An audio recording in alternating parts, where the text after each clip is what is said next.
Courage is contagious, and we want to see it spread like wildfire in our nation. Welcome back to the Gold Report, where we hope to inspire you to be 10% more courageous in your daily life. Today's guest is Travis Morrell, MD, MPH. Dr. Morrell is a father, a husband, and a physician. A lifelong learner, his postgraduate medical training in 5 specialty departments and medical leadership gives him a broad perspective of our profession. He's published in the top journals of multiple fields as well as in popular media. Dr. Morrell is chair of Colorado Principled Physicians, coloradodoctors.org, a grassroots organization of physicians promoting evidence-based medicine and classical liberal values. I'm pleased to welcome our next guest to the show. We'll be right back. Do you feel like the healthcare system is failing you? That's because it is, working exactly as intended to prioritize profits, bureaucracy, and big pharma, while leaving you and your family vulnerable when you need care the most. We understand your frustration. You've been asked to trust a system that feels rushed, impersonal, and biased. You deserve better. That's why we created Gold Care. Here, your values matter, your choices matter, and most importantly, you matter. Gold Care is more than a solution. It's a revolution. Trusted by over 10,000 members nationwide, we've built a system that puts your wellness first. With ethical, independent doctors who work for you, not the system, you'll have access to care that's transparent, trustworthy, and aligned with your values. We understand that stepping away from the familiar can feel daunting, but staying in a system that doesn't truly serve you is even harder. That's why Gold Care offers a healthcare alternative designed to work for you. Whether you're ready to step away from the system entirely or prefer to keep your insurance while seeking the transparent care, ethical doctors, and education you deserve, it's time to stop trusting a system that's failed you. Take control of your health with Gold Care. Join today for just $10 a month and become part of the healthcare revolution. Gold Care, built for you, powered by freedom, trusted by thousands. So I am so happy to welcome to the show for the first time, Dr. Travis Morrell. Great to have you. Thank you so much, Dr. Gold. It's really great to be here. Thank you. I want to thank our mutual friend, Erin Lee, who has become a fierce, outspoken person against the gender ideology thugs that are trying to hurt our children. And so she introduced us, and I spoke a little bit about you in the bio, but just tell us a little bit about you, like why you got into this. You know, you're a physician, obviously, but you know, your background wouldn't necessarily predict that you'd be doing what you're doing. So what's your journey been like? Thanks for asking. Yeah. When my first couple years out of medical school, I was offering some so-called gender-affirming care to adults, mostly medicines, help with some other things. And to be honest, Was that in your role as a primary care physician? So yeah, I was OB-GYN resident for a couple of years, resident physician, and then I was a primary care physician for a couple of years. Okay. And so, for example, I did present on this topic as a gynecology surgery resident and at a conference, at regional conference. And so I had to read up everything that WPATH was saying, had to learn all the anatomy and stuff to submit for presentations, as you know how that is at conference. And then as a family medicine resident, I was providing primary care to people. And at that time, when patients who said they were transgender came to our clinic, I was the only doctor that was willing to prescribe these hormones for them as adults. So I'd had firsthand experience with the surgical complications, with the medical complications with the patients who I very much loved and cared for. And so when I moved into other career, I have another life since then, I guess. But when I learned that they were doing this to kids, I was like, okay, I'm a doctor. I took anatomy, physiology, pharmacology, and then I've literally seen some of these effects. And even though adults would say, hey, I want this, they were having serious side effects that are uncomfortable for people to talk about. And so when they were doing this to kids, I knew intuitively, like I think any doctor or really any adult does, if you think about what you're doing when you're skipping or pausing or so-called pausing, blocking puberty, you're really taking away from these kids' pelvic health, their brain health, their bone health. And so I knew this is very suspicious. I spent probably 100 or 200 hours looking into the updated evidence since that time. And I found this was all activism, not evidence. And if we really want to be empathetic and help these suffering patients, these kids, we definitely want to actually use real world evidence. And I saw that wasn't happening. So I knew somebody had to speak up, or it was just going to go on and on and on, because there's no end to it. The evidence was already there that this was bad. One of the things that caught me is you said that when you were doing it, you were the only doctor willing to prescribe. This is before it was for kids, when you were still doing primary care. I wonder if the fact that you actually had direct experience with it is what made you see truth, as opposed to people who talk about this vaguely without any direct observation. Yeah, thank you for saying that. So most people, when they talk about this topic, it's like Mr. Potato Head to them. I've even heard, I think it was Dr. Johanna Olson Kennedy, who's on video saying, hey, if girls want their breasts again, they can just go out and get them again. Okay, but anybody who's a doctor or been involved in surgery or medicine knows you can't just pop off a developing organ and put it back on again. Everybody, we know that there's actual side effects to these medicines. It's not like we just magically sprinkle pixie dust on them and they go from boy to girl or girl to boy. That's not what happens. There's organs, they have certain responses to the biochemicals that you're putting in their body. It's not magic. It's not a cartoon to me. It's not balloons and like a balloon animal or something. This is real, and the medicine doesn't work like everybody wallpapers over Right. it. I'm so glad you said that, and this is why it's very enjoyable for me, doctor, to talk to another doctor about this. When I started looking into this, it's probably only been about 2 years maybe that I've been looking at this. I was like COVID, right? I couldn't believe the stupidity, the banality, and the irresponsible things the doctors were saying, as though cutting off your breasts and then putting in implants is the same thing. No, it interferes with breastfeeding, it interferes with sensation, it interferes with function. The organ doesn't work. I couldn't believe doctors were saying that. So I think it's interesting that, so you were actually a doctor paying attention. You're like, no, medicine doesn't work like that. Part of our problem, I think, the backdrop to our problem is that we live in such an instant society where, and also a lot of things fix. People think, oh, you can just push a button, you can fix things. So people are susceptible to believing this nonsense, which actually makes doctors' role more important, right? That they have to be the voice of reason in this. Okay, so you had some experience prescribing it. You were approaching it as a thinking adult, a thinking doctor. And then I guess starting a few years ago, like, what were your conclusions, or how did you? Yeah. And I just want to say real quick, the breastfeeding you picked up on is so perfect. I have a close family member who is a lactation consultant. My wife is still breastfeeding our third child. There's so much immune response that goes on with that. There's mental bonding, there's emotional stuff. It's so important. I hate to take this away from many of these girls. Maybe will never want to do it, but many of them will. And I just think that's horrible. I'm sorry to interrupt, but I just feel very passionate. Actually, Dr. Grossman's the one who kind of has clued me into, like, you can't just gloss over that. I grew up in an era when I would say that women, because obviously I'm a girl, I'm a female, we were really told that breastfeeding was no big deal. And we were told, just don't worry, just give formula. Like, I definitely got that from society at large. So I would say that 80s, 90s, maybe the 70s, I'm not sure. But formula was just like kind of the way to go, especially if you were a professional woman. Oh, you'll just you won't breastfeed. And thankfully it's turned back. People understand now breastfeeding is actually really important. But people say it like it's no big deal. It is a big deal. Yeah. It's the bonding, it's the hormones, it's the closeness, and it's the immune. Thank you for saying that. It's not a side issue. And I resent when doctors, like the one you mentioned, I always forget her name, Kennedy Olson, when she glosses over it. Okay. Anyway, Yeah. So you jumped into this fight. Yeah. So, I don't speak on this a lot because I'm not as knowledgeable as other people. But, during COVID, there was definitely some things that happened. I have a public health degree, and I was like, wow, this is not all science talking.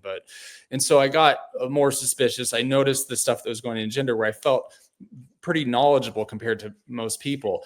And I looked into it. And so I wanted to speak up, but what was I going to do? Get a Twitter account, have 0 followers, and just like speak into the wind? I didn't know what to do. Most of us we don't go into this as doctors like politicians or activists or something. Well, how do we speak up?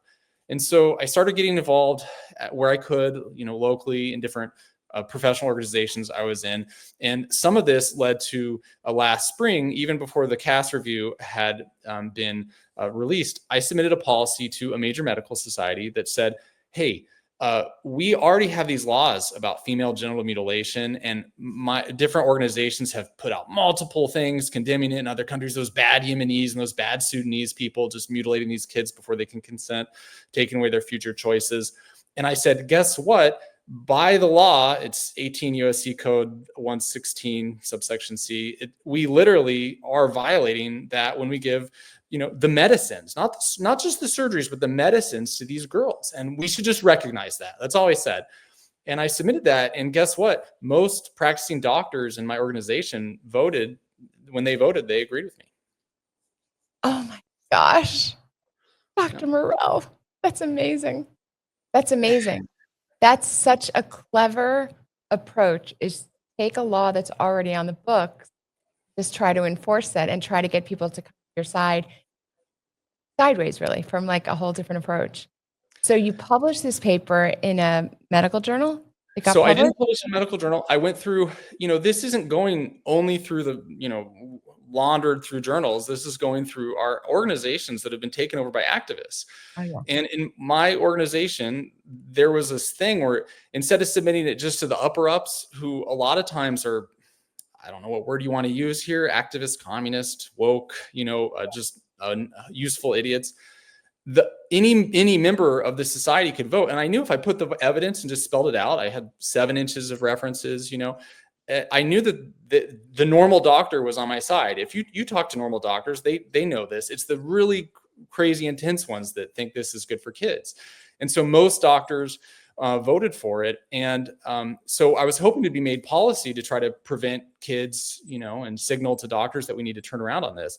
Unfortunately, actually, the last minute, a University of Colorado professor who's paid by tax dollars had his students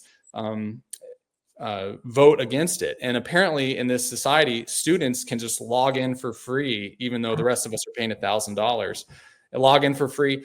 And they just stormed. And so when doctors were like 2-1 in my favor, the medical students were like 95% against it. And I think more medical students voted than doctors. It was insane. So they just flooded it. And the organization, I think, kind of used that as an excuse to not pass it. That was Sarah Fields broke that story. And then I ended up writing an article in the Wall Street Journal. Wow. What about talking to any state legislators about this violating state law or federal law? Yeah. So what's very interesting is there's definitely, in my state of Colorado, there's definitely some really great representatives and some otherwise representatives that take strong positions on this topic. It's interesting, I think it was just yesterday, Pam Bondi announced that the FBI is going to be probing 3 hospitals, including Colorado Children's, which has chemically sterilized people that I know, kids that I know that the parent, one parent doesn't want it and the other does. And so this is going to be on the same issue that I wrote about, the female genital mutilation. The feds are using that longstanding code that kind of everybody in the world, supposedly agrees on, to look at doctors. So it's about to get dicey. I had tried to prevent this by warning doctors, but it's getting dicey now. So I'm interested by the fact that you have a master's in public health, and I'll just spend like a minute and explain something interesting to you. So people know I'm a physician and an attorney. So there I was, I guess it was my 4th year of medical school, and I knew I didn't, quote, only want to practice medicine. I wanted to do something just a little bit more macro than that. And most people told me to get I was also very young, so I had a little bit of time. So most people said, oh, go get an MPH, because they knew I was interested in policy. And without big, strong intellectual reason for or against, my heart and soul was like, I don't think so. I don't know. And you would think I would normally be attracted to that. I took every policy course I could find in law school. I mean, I'm into policy. But something inside of me rebelled against an MPH. Now I understand it, but it's so interesting. It was just a pure instinct. And I went off to law school because I really wanted to understand the laws in our nation. Fast forward many years, I have not been impressed with MPHs over the years, for sure. The few that I knew directly personally who were MD MPHs were very weak physicians, and I think therefore leaned on being kind of snooty or snotty because they had like an MPH. Those are the ones I knew. Admittedly, it was only a handful. Then COVID comes along. And oh my God, did I get an education that so much evil in our country is done at the behest of the Johns Hopkins School of Public Health and the Harvard Chan School of Public Health. That's my opinion. I'm not saying you have to agree with it, but you're one of the few people with an MPH, Master's in Public Health degree, who's not woke. Your subspecialty is very, very woke. Let's say something real frank. Let's talk about this real frank. I don't think I've done this before, but you're going to, I think, understand this and can probably add to this. So I just want to first say, I'm thankful for my master's in public health. That, it took some work. I used it. I got a grant to do some work overseas. And, I really wanted to use it more for global health and stuff like that. And so I'm thankful for what I learned in that. That being said, let's just speak really honestly in a way that I think you and I both can. First of all, a master's in public health is a really easy degree. It's not anywhere comparable to a JD. Yeah. Second of all, it's not real. It's like an easy MBA. Now there are people with epidemiology degrees that can be pretty intense. I admit that, but generally speaking, MPH is an easy degree. A lot of people get it in a year, and both of us know an MPH usually means I didn't get into med school the first time. I went and got an MPH, and then I got in. That's usually what it means. I'm just saying all doctors know that. I don't know why nobody wants to say that, but that's the truth. And so you're not really learning and the other thing is the baseline first class MPH, you learn that public health powers come from the police powers of the state. Okay. So there's a smallpox epidemic and and I say, you have to stay in your house and I don't have to get the police as a public health person. If I worked for the government, I could say, lock your door. You're not allowed out. If you do, we'll arrest you or whatever. So that's where public health powers come from. So when you look at, obviously there's tons of things that come from public health in history as far as, let's wash our hands and so forth. But unfortunately, some of the urge to go to get your master's in public health is sometimes I just want to get into med school. So it's not a serious, and I didn't get in the first time. That's not a good reason to get a degree. And some of it is, this is a great way for me to change society with laws without asking people for their permission. So it's a force thing. So there is some bad undercurrents to a public health degree. That's just being honest. And that's why I put it in my bio, because it's something that needs to be talked about. It needs to be talked about. I really never had this conversation on air. Very few people understand this. I just released a book. It's called Selective Persecution. I mention it now. I went through a lot of, I was very targeted by our federal government, some state governments as well. But the epilogue is written by Dr. Robert Malone on this exact subject. What is the etiology, the origins, I should say, of the public health service in America? Where does it come from? Yellow beret, socialists. It's basically socialists, communists. You can't escape that. That's kind of who it is through and through. It's an excellent essay. It's the epilogue of my book. I'm going to plug it shamelessly, Selective Persecution, but you would particularly like his epilogue because he goes through it and you'd be like, yep. In many ways, public health officers, well, first of all, they're not doctors. Sorry. A lot of people with MPHs are not doctors, don't care, not their orientation. They really went in, I think now that I see, to be little megalomaniacs. I'm sure some have a good heart. I get it. But a lot of them are just getting like a cheap, fast way to change the country. I've never really heard anybody say it like that, but I agree with that it's kind of an end run. But it comes from, it's in many ways, I think, diametrically opposite what an individual physician does for the individual patient in front of him. It is. So in a couple organizations I've seen, they've changed the definition, medical organizations, physicians, they've changed the definition of professionalism to somehow like not just my responsibility to my individual patient, which is what a doctor does.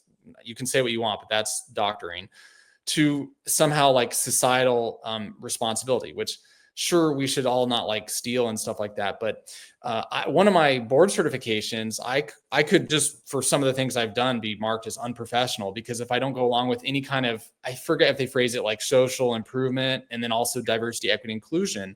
If I don't do that, it's part of our commitment to society, then I'm unprofessional. Right. So we blended public health, which is really, policy and laws, with saying everything is medicine. So the laws fix everything instead of the medicine. Let me try to wrap this up in a one phrase. There's this thing called social determinants of health.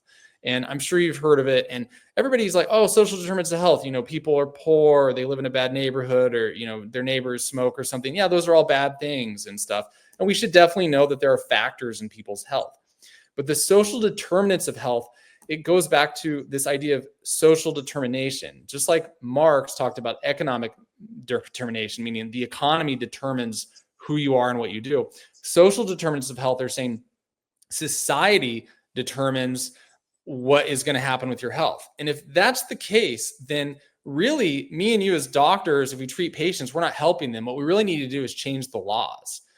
And that is, number one, just like a communist dream or an authoritarian's dream. And number two, you're just saying doctors aren't important. We just need to do an end around and just have complete control over people's bodies. And I've seen in journal articles everything from education policy, zoning, employment, the universal basic income. My favorite, food access. My favorite is nuclear anti-proliferation. So all these things are social determinants of health, which means they're medicine, which means that doctors and public health experts need to pass these laws, not stupid voters and stupid normal people, smart, big brain public health people and doctors. I'm being sarcastic. I hope that's coming through. Exactly. We need to make these decisions for people because, how many classes did I take on nuclear war in medical school? I mean, that's stupid, but that's the end around to basically use public health to take power from people and really just hollow out our profession of medicine.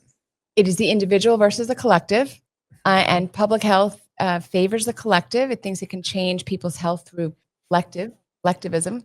I don't know how much more warning people have to get over statism, socialism, communism, tyranny. We're on exactly the same page. And in our country, the tyranny is going to come through the public health space. It's not going to come through, economic tyranny, religious tyranny. It's just not. I mean, those things are there, but they're kind of at the margins, and the average American is not going to fall for that. The average American we saw during COVID was very apt to fall for medical fear, and the solution being tyranny. So, and unfortunately, MPHs are very much at the forefront of this. And I just think it's kind of funny when I look back on my life, because it was sort of logical for me to have pursued an MPH, but something about it struck me as wrong. So that is very interesting. So, so what are you up to these days? Do you still practice clinical medicine, or? Yeah, I still see patients every day, but I don't deal with gender affirming care. I do have some transgender patients or patients who identify as such. I love them and care for them. It's great. I don't, prescribe for that anymore. One thing that I'm doing is I'm working with Erin Lee. I'm supporting her at Protect Kids Colorado. That protectkidscolorado.org is their website. They're actually running 3 ballot initiatives. One of them in the state of Colorado is to protect kids from these harms surgically. So as you probably know, most Democrats, most Republicans, most doctors, if you ask normal doctors, agree that kids should not have to go through these medicines and surgeries for so-called gender medicine. And her ballot initiative is just going to protect kids from surgeries alone, but that is what we think Colorado polls say they will pass that if we get that through. Yeah. It's very interesting. We all take our life experiences and look back and do with them what we will, or make of them what we can. So I was one of the very, very, very few physicians who ever even took a class on this. It just happened. It's a funny, embarrassing little story, but I took it because it was easy. What happened? It was a 4th-year elective, and a friend of mine found it. And back then, it was called I think we called it transsexual health, something like that. We were at a big county facility. We were Cook County in Chicago. So I actually learned a lot about what we now call the transgender population. Back then, it was called transsexual. And I actually recall it, and I recall the guidelines. When I started familiarizing myself over the last couple of years, I distinctly remember what you had to do to get treatment in the transsexual clinic. Mm-hmm. So first of all, you had to present as the opposite sex, and then you had to live as the opposite sex for a very long time. During that time period, you had to show proof that your boss knew that you were the opposite sex. Back then is how they called it. The women had to bind their breasts. The men had to, do what they were doing. And you had to go to group therapy and individual therapy. It was a total of 3 times a week. And you had to do this it was either 6 months or 8 months before you could even be considered for anything else. After that, you had to be in the program. Oh, then you could be considered for hormones. And then after 2 years of that, you could be considered for surgery. And it specifically said children were excluded, 100%. Like nobody was ever talking about kids. Yeah. And whatever, I took that class in med school. It's a long time ago. This is in the 90s. Yeah. And I forgot about it. Like it wasn't relevant to my life. Yeah. Fast forward to the 2020s. And I'm like, what is going on here? This is the exact opposite of everything that we were taught. And by the way, it was like COVID. It was the exact opposite of public health 101. Like masks don't stop tiny respiratory viruses. We don't lock down, in the middle of a respiratory pandemic. Like everything was opposite. And I'm like, what is this? This is exact opposite. So I actually had clinical experience. So I actually have a lot of empathy for true transgender patients because it's a very difficult, very painful, but it was never something you apply to children. So I never call it transgender in the kids. I call it the rapid onset gender dysphoria. It's a YouTube, it's a social contagion, watching the videos. And I just wanted to share that with you that like I happen to have had that experience. And I often wondered if having had that little experience in med school is why I was ripe and open to learning about it. I think it's great that, both of us, we want the best for all these patients. And it's interesting how our life experiences kind of sometimes help us in the future. And we want the best for these patients, but these kids need to be protected from these very serious medicines. People laugh them off or just pretend they're just a cartoon, a Mr. Potato Head. You can just pop them off. It's not the case. And so we want to protect these kids. So let's just talk for a moment because you reminded me that we're both physicians. So let's let everybody benefit from this. I'm going to let you speak about it, but I only learned a couple of years ago about the severe harm of the puberty blockers and then the cross-sex hormones. I don't know if you feel comfortable talking about that, but it's shocking. It's shocking stuff. I think people would like to hear about this, Dr. Morrell. Yeah, thanks. So people don't realize they don't realize the facts. Like you said, there used to be tons of preparation before we did this to people. And now I think Boston Children's Hospital came out a year or two ago. They only spend maybe 2 hours or less for kids preparing whether or not they're going to do this. And of course, other hospitals in the nation aren't doing as much as the so-called best hospital in the nation, right? So basically you can just walk in and get stuff. So that's something you should know. They tell family doctors, I have evidence of this, that just first visit, puberty blockers. What age do you give puberty blockers to? That's usually the first step. Well, for example, in Colorado, Medicaid pays for this at the first stage of puberty, which is called Tanner stage 2. That's age 8 to 12 or 13 for people, 8 to 13. So Medicaid's paying for this. This isn't like something that's hard to get. Age 8 to 13. So if you block puberty, that's what a puberty blocker does. You're basically cutting off all their sex hormones. So for example, for a boy, that means their genitalia are not going to grow and their testicles, they're not going to grow. Everything in their bodies, these parts are going to be small. Also, their brain is not going to grow as much. And that they continue that until they get to be around 13 or 16. So people call it like a pause, but the medicine's called a puberty blocker. It blocks puberty. And what we've seen in studies is what they do is the vast majority of kids, maybe 98 to 100% of kids, once they get on it, they keep them on it till 13 or 16, put them on hormones. And then the vast majority of those kids, they keep them on till adulthood. Now, the brain damage, these kids, there's no evidence that recovers. And we know their IQ drops. And even our opponents say that when they get to adulthood, the boys will never have working genitalia. They're sterilized if they get this full treatment from childhood to adulthood. So in the movie that America's Frontline Doctors did called What is a Doctor? Everyone needs to go find it. What is a doctor? I think it's .com, might be .org. You can find it on aflds.org website. We talk about it very, very explicitly. So micropenis, let's just talk micropenis, very aggressive word. But you're going to go on these puberty blockers. Yeah. You are going to, it's a lie to say that you're going to get off them. Almost everybody stays on them, as Dr. Morrell said.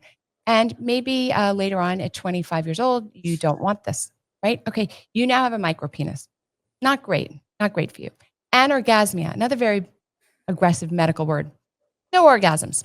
So we're pretending as a society that 13-year-old kids or 10-year-old kids can know what it's like to live their whole life without, the word hysteria came about because women for so many centuries were living in a sexual death valley or whatever. So that's literally where the word hysteria came about. And so we're literally saying, oh, no, it's okay. We can sign people up for this. So these are big medical words: anorgasmia, micropenis.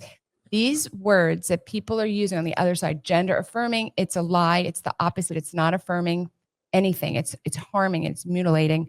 And you have lifelong repercussions from starting this. And I say it like it is. You're right on. And the worst part is we all could have expected this. If somebody come to you during your 1990s trans class, or if somebody come to me when I was helping what we called transsexuals at the time, with those medicines. If you'd asked me, hey, what would happen if you gave puberty blockers to kids at like 8 or 10 or 12 and then followed up across sex hormones? We would have said, oh, I bet they'll have a micropenis, and who knows if they'll get testicle cancer, which Mayo shows that's an increase. Who knows if they'll be able to have sex? Probably not. We would have said that. And now the other side's saying it. I reposted a video yesterday of the other side saying that. So we all know that. We all expected it. There was never any evidence. And we need to protect these kids from this. And one last thought, everything that happens to boys, I mean, girls have corresponding organs. So we're afraid of the fertility damage that's going to happen to their ovaries. We know it'll, again, I don't want to use too much words, but we know it causes vaginal atrophy, bleeding, severe itching to the vagina. On a female's body is really a problem. I've read some stories about women. It's very, very uncomfortable, like pelvic engorgement. We'll just call it that. It's like very uncomfortable. And you know what I've left out? Perhaps the worst part of it is that if you're on these meds for more than, I think it was 2 years, it might've been 3, you simply don't, all the rest of your life, you don't create sperm and you don't create eggs. That's it. You're done. You're finished. Like that's not the kind of infertility that can be fixed. And that is a problem, a lack of education in our culture. People think, oh, I'll just go get quote IVF or I'll go have a surrogate. No. No egg, no sperm. No egg, no sperm. Good, we're done. And so I'm a lawyer, so I'm very offended at this because there is no common law. Most laws in our nation come historically from common law. We know common law, you can't murder, you can't, attack people. That's common law, right? So a lot of common law has been codified into written statutes, right? There is no common law where a person can take away another person's healthy bodily organs. And I don't care if that person is the government or a parent. It doesn't exist by common law. A parent couldn't march into the doctor's office and say, hey, my kid's leg is bothering me. Please chop it off. Or my kid's leg is bothering the kid. Please chop it off. That doesn't exist under common law. So I'm actually kind of optimistic for the direction our nation is going to take over the next few years. So we're going to shut this down. And I'm embarrassed by the physicians that are part of this, because if physicians hadn't enabled this, it would have died down a whole lot quicker and with less harm. And I very much want to see doctors in prison over this. Very much so. I don't know how you feel, but I do. I want to put 2 doctors in prison over this, and it'll all stop. Well, it looks like Pam Bondi and Kash Patel are the AG of the United States and the FBI director are definitely looking into this as of this week. And I mean, I've tried to warn doctors, like this is obviously coming because we're obviously transgressing some common principles to humanity, and then specifically some female genital mutilation laws. And this is obviously predictable. You can't just do that and get away with it. Larry Nassar, the pervert, evil doctor that was hurting gymnasts, completely disgusting guy. Just because he's wearing a white coat doesn't make it okay. And just because it's culturally cool at the moment, I know people, I'm not saying that doctors are molesting these kids, but they're giving medicines that are really harming their sexual organs for life. And you can't just do that. You can't do that, especially for there's no medical reason for this. Fantastic. This has been such a good, interesting conversation. I don't usually get the pleasure of talking to another physician on these subjects. It's fantastic. If people are interested in this subject, a couple of resources. What is a Doctor? Movie really goes over this in detail. Dr. Miriam Grossman's book, Lost in Translation, is absolutely fantastic. Dr. Morrell, do you appear anywhere? Are you on social? Do you ever anything where people might read about you and the work that you've done? Yeah, I'd love to follow for people to follow me on X, or formerly Twitter. My name is Morrell, Morrell, Morrell, MD, MPH, those 2 degrees, Morrell, MD, MPH. And they should follow Aaron and see what we're doing at Colorado, protectkidscolorado.org. Love it. Thank you, Dr. Morrell. You are an honor to the profession. It's been a pleasure chatting with you. Keep up the fight, and we're going to watch the Supreme Court cases this year. Thank you, Dr. Gold, for your time. Such a pleasure. Thank you. Take care, Dr. Morrell. Thanks for joining me on the Gold Report, where we hope to have inspired you to be 10% more courageous in your daily life. Please like, share, and subscribe so you never miss an episode. See you next time.